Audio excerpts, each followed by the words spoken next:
اولیاء کے سردار حضرت سیدنا جنید بغدادی رحمۃ اللہ علیہ ارشاد فرماتے ہیں، سری سقطی رحمۃ اللہ علیہ مجھے فرمایا کرتے تھے کہ تم بیان کیا کرو، لوگوں کو نصیحت کیا کرو، مگر میں اپنے آپ کو اس کا اہل نہیں سمجھتا تھا، ہمت نہیں ہوتی تھی۔ ایک شب جمعہ یعنی جمعرات اور جمعے کی درمیانی رات جناب رسالت مآب صلی اللہ علیہ وسلم خواب میں آ گئے، فرمایا بیان کیا کرو، نصیحت کیا کرو۔ جنید بغدادی رحمۃ اللہ تعالی علیہ بیدار ہوئے، صبح کا انتظار کیے بغیر سیدھے اپنے پیر و مرشد جو کہ روشن ضمیر تھے، دلوں کو دیکھ لیا کرتے تھے، سری سقطی رحمۃ اللہ علیہ کی خدمت میں آئے۔ اس سے پہلے کہ یہ کچھ ان کو عرض کرے، انہوں نے خود ہی فرمایا، جب تک آخری نبی مکی مدنی صلی اللہ علیہ وسلم نے نہیں فرمایا تم نے میرے کہنے کا اعتبار نہیں کیا، میں بھی تو کہا کرتا تھا کہ بیان کیا کرو۔ دیکھیں اب پیارے آقا علیہ الصلوۃ والسلام فرما رہے ہیں۔ جنید بغدادی رحمۃ اللہ تعالی علیہ نے اسی صبح جامع مسجد میں بیان شروع کر دیا۔ لوگوں میں بات مشہور ہو گئی کہ جنید بغدادی بیان فرمانے لگے ہیں۔ ایک دن کسی نوجوان نے آپ کے اجتماع میں کھڑے ہو کر ایک کویسچن کیا آپ سے، یا شیخ بتائیے پیارے آقا صلی اللہ علیہ وسلم کے اس مبارک ارشاد کا کیا مطلب ہے؟ اتقوا فراست المؤمن فإنه ينظر بنور اللہ، مومن کی فراست سے ڈرو کہ وہ اللہ کے نور سے دیکھا کرتا ہے۔ اس کا کیا مطلب ہے؟ سوال سن کر آپ نے کچھ لمحوں کے لیے سر مبارک جھکا لیا۔ یہ اللہ کے نیک بندوں کا طریقہ رہا ہے، فوراً جواب دینا شروع نہیں کرتے تھے، پہلے تولتے تھے پھر بولتے تھے۔ سر مبارک اٹھایا، کہا نوجوان تو کرسچن ہے، دیکھیں وہ حدیث کا جو مطلب ہے نا وہ پریکٹیکلی بتا رہے ہیں آپ، تو کرسچن ہے اور تیرے ایمان لانے کا وقت آ گیا ہے، مسلمان ہو جا۔ وہ نوجوان واقعی کرسچن تھا۔ الحمدللہ آپ کی یہ کرامت دیکھ کر حدیث بھی سمجھ گیا، مسلمان بھی ہو گیا، سبحان اللہ۔ نگاہ ولی میں وہ تاثیر دیکھی، بدلتی ہزاروں کی تقدیر دیکھی۔ ولادت مبارکہ آپ کی 218 سنِ ہجری میں ہوئے۔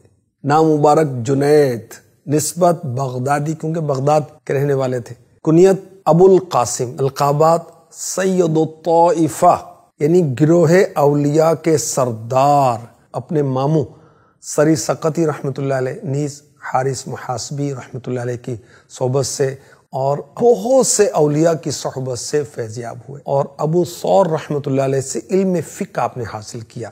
20 سال کی عمر میں حضرت ابو ثور رحمۃ اللہ تعالی علیہ کی مجلس میں ان کی موجودگی میں فتاویٰ دیا کرتے تھے۔ آپ کے والد حضرت محمد بن جنید رحمۃ اللہ علیہ شیشے کی تجارت کرتے تھے، آپ بھی آئینے کی تجارت کرتے تھے، یعنی مررز جو ہیں ان کی ٹریڈنگ کرتے تھے۔ اس وقت آپ کی روٹین تھی کہ ڈیلی اپنی دکان پر آتے، پردہ گراتے، 400 رکعت نماز نفل ادا کرتے۔ ہم پردہ گرا کر کیا کرتے ہیں، ہم چپکے چپکے کیا کرتے ہیں، اللہ والے چپکے چپکے کیا کرتے ہیں، اللہ سے لو لگاتے۔ ایک مدت تک آپ کا یہ عمل مبارک جاری رہا۔ دکان پھر چھوڑ دیا آپ نے اور اپنے پیر و مرشد سری سقطی رحمۃ اللہ علیہ کے مکان کی کوٹھڑی میں خلوت نشین ہو گئے، تنہائی اختیار کر لی، اور جب مراقبے کی حالت میں ہوتے اپنے نیچے سے مصلی کو بھی نکال دیتے۔ کس لیے؟ کہ دل میں اللہ اور اس کے رسول کے سوا کوئی خیال نہ آئے۔ 40 سال آپ نے اس انداز سے گزارے کہ دل میں اللہ اور اس کے رسول کے سوا کسی کا خیال نہ آیا۔ 30 سال تک آپ کی روٹین تھی عشاء کی نماز کے بعد کھڑے ہو کر صبح تک اللہ اکبر اللہ اکبر اللہ اکبر یہ کہتے رہتے۔ آپ کا وصال 27 رجب المرجب کو ہوا، 298 سنِ ہجری۔ 60,000 افراد نے آپ کی نماز جنازہ ادا کی تھی۔ جنید بغدادی رحمۃ اللہ علیہ کا مزار پر انوار جو ہے بغداد شریف میں۔ کچھ آپ کے اقوال مبارک فرامین بھی عرض کرتا ہوں۔ آپ فرمایا کرتے توبہ کا کمال یہ ہے کہ دل لذت گناہ کو بھول جائے بلکہ گناہ کو ہی بھول جائے۔ ایک شخص نے پوچھا حضرت بد نگاہی سے بچنے کے لیے کس چیز سے مدد حاصل کروں؟ فرمایا یقین رکھ تمہیں دیکھنے والے کی نظر کسی دوسرے پر تمہاری نظر کے پہنچنے سے پہلے پہنچتی ہے، یعنی تم کسی کو دیکھتے تو اللہ تمہیں دیکھ رہا ہوتا ہے۔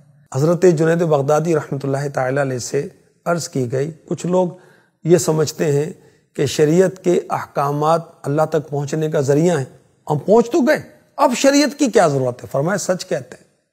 وہ پہنچے ہوئے ہیں، کہاں تک پہنچے ہوئے؟ جہنم تک پہنچے ہوئے۔ پھر مزید فرمایا چور زانی ایسے عقیدے والوں سے بہتر ہے۔ پھر اپنا بتایا کہ اگر میں 1000 سال تک زندہ رہوں، فرائض واجبات یہ تو بڑی چیزیں، نوافل مستحبات جو میں نے اپنی ذات پر مقرر کر لیے، بلا عذر شرعی ان میں سے میں کچھ کم نہ کروں۔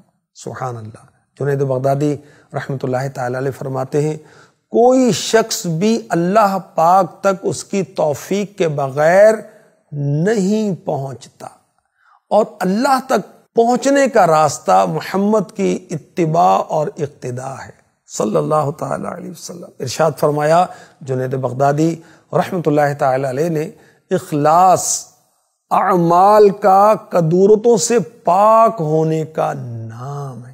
اللہ ہمیں مخلص بنا دے، آمین آمین آمین۔